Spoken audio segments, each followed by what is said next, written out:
미국 메이저리그 명예 전당에 헌당된 토미 라소라고 하는 감독이 있습니다. 토미 라소다. 기억나실지 모르겠는데 LA 다이저스 감독이었죠. 바로 우리나라 박찬호 선수를 발굴해서 세계적인 스타로 키워낸 그런 감독입니다. 그가 그 명예 전당에 헌당될 때에 기자들이 물었어요. 감독 생활을 오래 하셨는데 항상 중요하게 생각하는 것이 무엇입니까? 이렇게 물었더니 이 감독이 뭐라고 이야기하냐면 라카룸에 들어갈 때 흔들리지 않고 똑바로 걷는 것이다. 이런 말을 했어요. 여러분 쉽게 이해가 되십니까? 그 선수들이 이제 모여 있는 라카룸에 감독이 들어갈 때 항상 흔들리지 않고 똑바로 걷는 것이다. 이게 무슨 말이냐면 팀이 물론 어떨 때는 막 2연승, 3연승 막 계속 할 때도 있겠지만 어떨 때는 팀이 막 2연패, 3연패 계속 질 때도 있거든요. 그러니까 팀 전체 분위기가 사기가 완전히 떨어질 때인데도 감독은 절대로 거기에 흔들려서는 안 된다는 겁니다. 그래서 항상 흔들림 없이 똑바로 걷는 것이 자기도 인간이기에 쉽지 않은 일인데 그것을 하려고 늘 애를 썼다는 거예요. 선수들에게 안 좋은 영향을 끼칠까 봐 항상 당당하게 걸어갔다고 하는 것이죠. 이런 명장이 있었기 때문에 박찬호 선수가 이 감독을 만나서 세계적인 스타가 됐어요. 우리가 누군가를 만나냐가 참 그래서 중요합니다. 사랑하는 사람도 마찬가지죠. 어떤 남자가 이제 결혼을 앞두고 여자친구에게 프로포즈를 하기 위해서 어떤 보석을 선물하면 좋을까 하고 귀금속 가게를 찾았습니다. 사장한테 물어본 거예요. 내가 여자친구한테 내 마음을 잘 표현해서 프로포즈를 하고 싶은데 좀 어울리는 보석이 뭐가 있겠냐고. 몇 개를 보여줬는데 영 마음에 들질 않아요. 그러니까 이 사장이 잠깐 있어 보려더니 서랍 깊은 곳에서 보석 하나를 꺼냅니다. 근데 이건 더 빛깔도 별로고 세공된 모양도 별론 거예요. 그러니까 주인이 아니라고 기다려보라고 그러더니 그 보석을 손에 이렇게 꽉 쥡니다. 그렇게 몇 번을 쥐다가 다시 보석을 보여준 거예요. 그런데 분명히 아까는 별로 그렇게 광택이 없었는데 빛이 없었는데 아니 손에 쥐고 있다가 다시 보여주니까 완전히 무지갯빛, 영롱한 빛이 빛나기를 시작하는 것입니다. 이거 특이하다고 이런 보석이 다 있냐고 이 남자가 물어보는 거죠. 그랬더니 사장이 말하기를 이 보석은 오팔이라고 하는 보석입니다. 평소에는 빛을 감추고 있다가 체온을 만나면 더 그 빛이 크게 발하게 됩니다. 당신이 그 여자친구를 사랑하는데 그 여자친구와의 만남을 통해서 그 여자친구를 더 빛나게 할 수 있으니까 이것만큼 당신의 마음을 표현할 수 있는 것이 어디 있겠습니까? 그래서 그걸 가지고 갔다는 거예요. 여러분, 나 혼자 있을 때는 빛이 별로 안 날 수 있는데 나를 뜨겁게 사랑해주는 사람이 옆에 있으면 내가 빛납니다. 아까 우리 지연이하고 남자친구하고 왔는데 둘이 얼마나 빛나는지 몰라요. 얼굴이 빛이 나는 거예요. 여러분 왜 그런지 아십니까? 그래서 우리 어른들이 하는 얘기가 사랑하면 이뻐진다는 거예요. 야, 너 많이 이뻐졌다. 너 요즘 사랑하나 봐. 왜 그러냐? 사랑하는 누군가가 있으면 그 사람 때문에 내가 빛이 나요. 여러분 우리의 인생사도 그런데 우리가 인생을 살아가다가 그런 만남이 계속 반복되고 가면 좋을 텐데 때론 그런 만남이 없어서 혹은 또 그런 만남을 기대했다가 배신을 당해서 아파할 때도 있죠. 그래서 오늘 우리는 아주 중요한 만남 하나를 오늘 소개하려고 하는데 바로 예수님과의 만남입니다. 예수님과의 만남은 배신이 없어요. 실망이 없습니다. 오늘 나의 삶의 능력이 어떠하든지 간에 지금 내 형편이 어떠하든지 간에 관계없이 내가 예수님을 만나면 예수님 때문에 내 인생이 빛날 줄 믿습니다. 나 때문이 아니라 나와 함께 하신 예수님, 나를 사랑하시는 그 예수님 때문에 빛나는 거예요. 오늘 본문 가운데 인생의 정말 절망의 저 끝에 서 있던 한 남자가 등장합니다. 이 사람이 베데스다 연못이라고 하는 곳에 머물러 있는데 이 베데스다 연못이라고 하는 이름의 뜻은 뭐냐면 자비의 집, 그런 뜻입니다. 베스라고 하는 말은 집이죠. 헤세드는 자비인데 베스와 헤세드가 합쳐져서 베데스다, 자비의 집, 은혜의 집입니다. 이 베데스다 연못가에 오래전부터 내려오던 속설, 전설이 하나 있었어요. 이런 내용입니다. 성경을 한 번 더 읽어볼까요? 3절, 4절인데 3절, 4절 시작.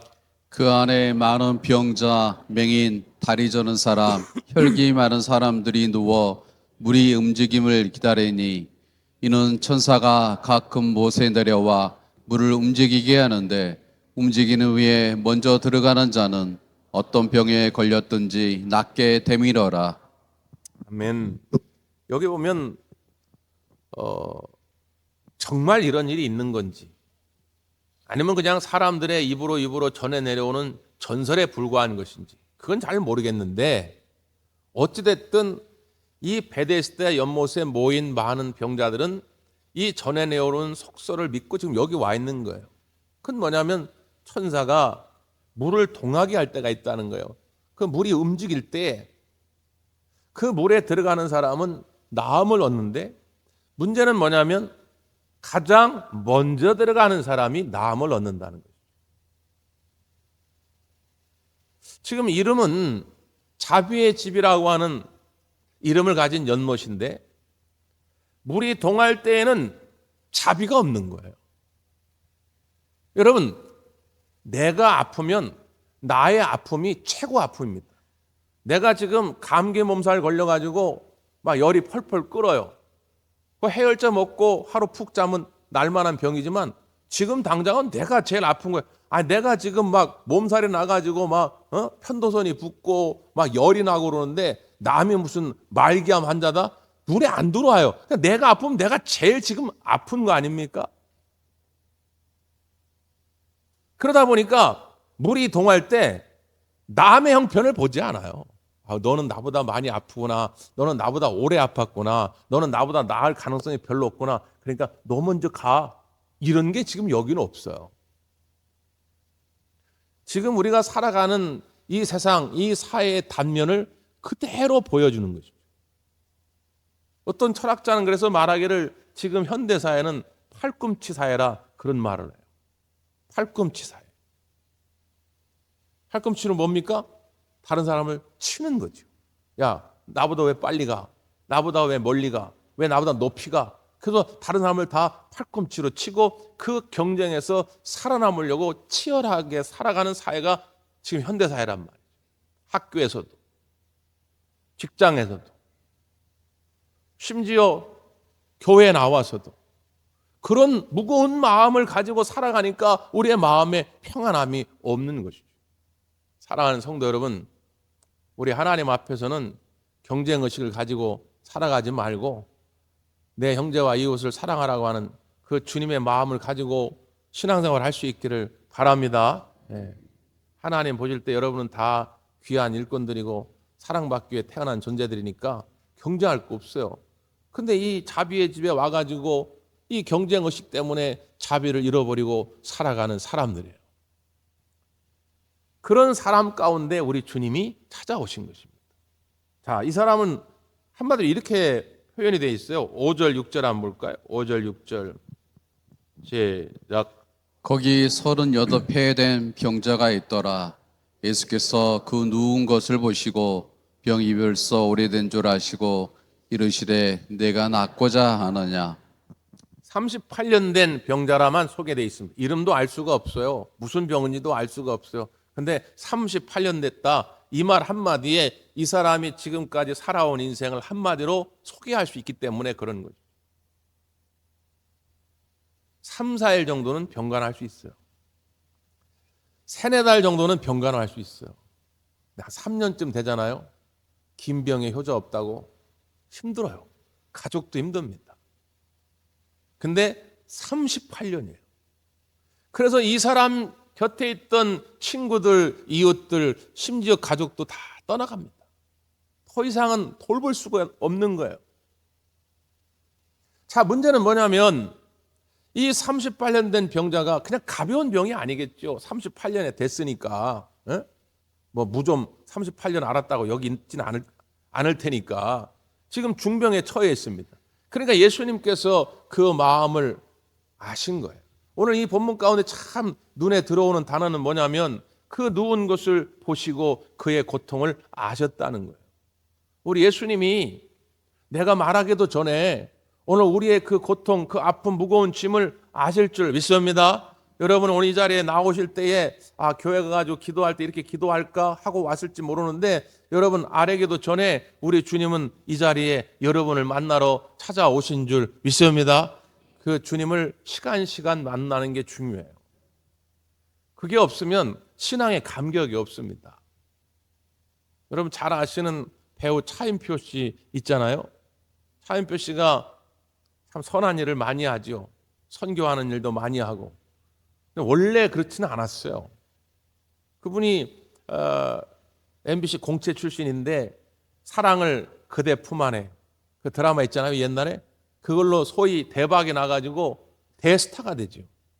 그래서 이제 많은 곳에 초청을 받고 뭐 인터뷰도 많이 하고 그러는데 단 한 번도 사람들에게 예수님을 믿으세요, 교회 가세요 그런 말을 한 적이 없어요. 그 간증을 들어보니까 그런 표현을 하더라고요. 왜 내가 못하느냐? 나도 단 한 번 하나님의 음성을 정확하게 듣거나 그 살아계신 하나님을 경험해 보지 못했다는 거예요. 그 전부터 교회는 계속 다녔는데 자기조차도 그런 확신이 없는 거예요. 그러니까 어디 가서 뭐 전도하라, 누구 초청해라. 그래도 아니 나도 확신이 없는 걸. 나도 내가 구원받은 확신이 없고 나도 살아계신 하나님을 경험한 확신이 없으니까 어디 가가지고 교회 다니세요, 예수 믿으세요 말을 못하는 거예요. 말을. 그러니까 차인표 씨도 그때는 사람들을 만나서 자신도 없고 부끄럽기도 하고 단 한 번도 그런 얘기를 해본 적이 없다는 거야. 그런데 2006년에 역사적인 순간을 경험합니다. 저 인도의 한 빈민 지역인데 거기에 그 빈곤 아이들을 돌보는 일에 참여하게 된 거예요. 그것도 자기가 원래 가려고 한 것이 아니고 그 아내 신혜라 씨가 그 구호단체의 홍보대사인데 신혜라 씨가 가기로 했는데 사정이 생겨가지고 못 가게 된 거예요. 그 대신 가게 된 거예요. 대신. 그러니까 대신 억지로 가게 되니까 뭔 기쁨이 있겠습니까? 그래가지고 그냥 그 지역을 가는데 막 덥고 그 버스 막 좌석은 막 불편하고 막 모기는 들끓고 그 빈곤 지역 갔더니 막 냄새는 나고 막 너무 견디기가 어려웠다는 거예요. 근데 이제 그 구호단체를 인솔하는 목사님이 그 도착하기 전에 부탁을 하나 하더라는 거예요. 차인표 씨, 지금 우리가 가는 곳의 아이들은 이 세계에서 가장 가난하고 어려운 아이들입니다. 그러니까 그 아이들을 만나거든 꼭 안아주시고 너는 하나님의 사랑을 받기 위해 태어난 아이란다. 이 말을 꼭 좀 해주십시오. 이렇게 부탁을 하더라는 거예요. 그래서 알았다고. 그 정도는 할 수 있는 거 아닙니까? 그래가지고 가서 드디어 이제 아이들을 처음 만나게 되는데 한 7살 된 아이인데 7살 된 아이를 손을 딱 붙잡고 그 얘기를 해주려고 하는데 그때 하나님께서 자기 마음속에 그 음성을 들려주는 거예요. 인표야, 너 여기 잘 왔다. 그동안 힘들었지. 그동안 외로웠지. 내가 이제 너와 함께 할 것이다. 내가 너를 위로해 줄 거다. 인표야, 너는 사랑받기 위해 태어난 하나님의 자녀란다. 그 하나님의 분명한 음성을 그 자리에서 듣게 되는 거예요. 남을 위로하러, 남을 도우러 억지로 갔다가 그곳에서 나를 위로하시고 나와 함께 하시고 나를 찾아오신 주님을 만나게 된 것입니다. 그래서 그때부터 확신을 가지고 그때는 이제 많은 사람들이 가가지고 주님이 당신을 찾아오십니다. 주님을 만나야 됩니다. 라고 이야기하기를 시작하게 되는 것이죠. 사랑하는 성도 여러분, 주님은 오늘도 여러분의 마음의 문을 계속 두드리고 있습니다. 그 찾아오시는 주님을 만나시고 주님 안에서 참된 행복을 누릴 수 있기를 간절히 바랍니다. 주님이 찾아오신 거예요. 그리고 마음의 문을 두드리는데 이 38년 된 병자의 마음의 문을 두드리는 방법은 참 독특했어요. 주님이 뭐라고 묻습니까? 네가 낫고자 하느냐? 이게 두드리는 소리예요. 네가 낫고자 하느냐? 그러면 이 38년 된 병자는 뭐라고 대답해야 되죠?